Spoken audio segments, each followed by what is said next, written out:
Bruce with We Are Change Colorado here. It's March 29th, and I'm here with Virginia Farver, who's got a story to tell. I don't want to take much time. You have to hear this story.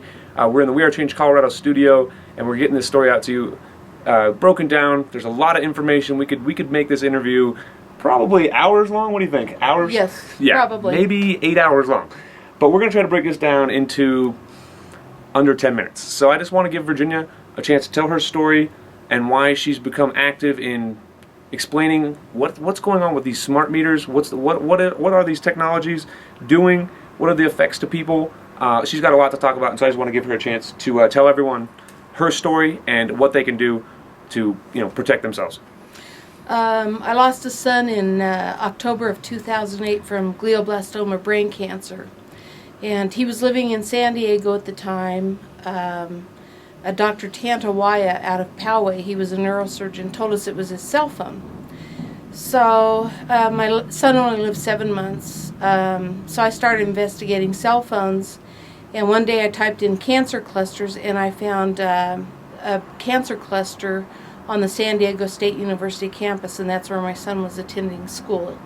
And after I read the articles, I realized that they were talking about my son. So a long investigation. There was a cell tower on campus that's right outside of this building called Nassatir Hall, and a room called 131 where most of the people with brain cancer have either been diagnosed with brain cancer or have died, were located on campus. But anyway, there's a cell tower on campus that is I found documents where the emissions from this cell tower were exceeding FCC guidelines, but it was under governmental control, and the emissions from it were illegal. So I've actually given some of these documents to people. But anyway, this cell tower is actually connected to the smart grid. It's a cell tower that's connected to the UC San Diego Supercomputer Center.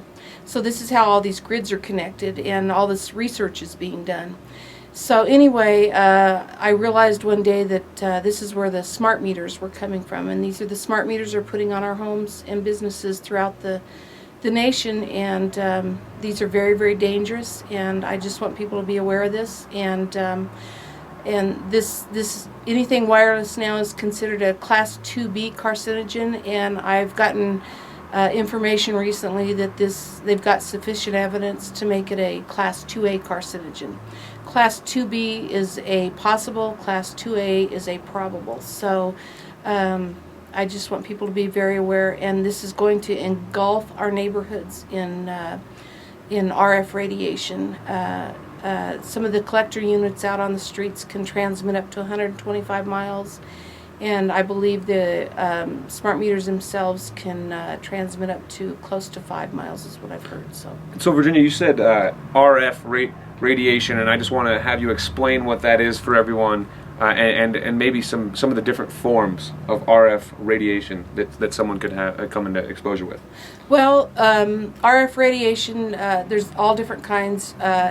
Anything wireless, if you have Wi-Fi in your home, for instance, this stuff, it's all cumulative radiation. So I try to explain it as if you go to a doctor's office and get an x-ray, it damages your cells and DNA instantly, whereas this stuff is cumulative. The more of it you receive, the more damaging it becomes. Yeah, and so one thing I've realized, and this is all coming since the debut of Take Back Your Power here in Fort Collins.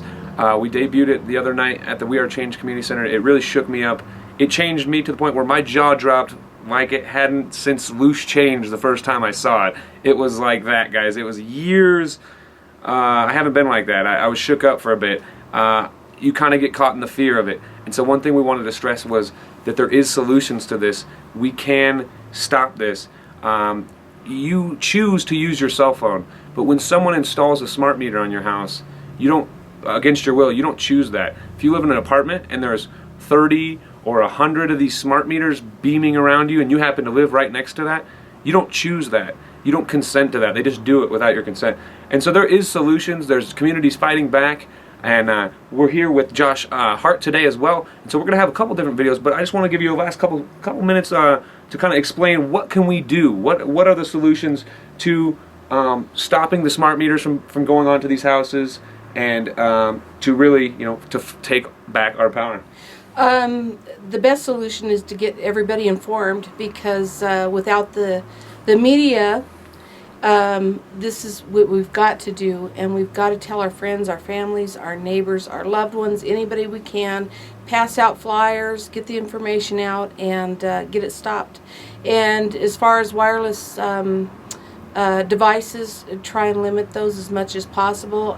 For instance, all cell phone manuals already tell you not to put them to your heads or bodies, and so this is just this is very, very invasive into our environment, and we've got to get rid of them. Absolutely. So just the last couple solutions that I've been able to wrap up is, just turn off some of your devices, your TVs and all that. Unplug them when they don't need to be on. Another idea that I tried out last night for the first time, and granted I didn't go to sleep because I was busy editing and thinking about this and just trying to create solutions, but I turned my phone off. I put it on airplane mode, actually. I left it on.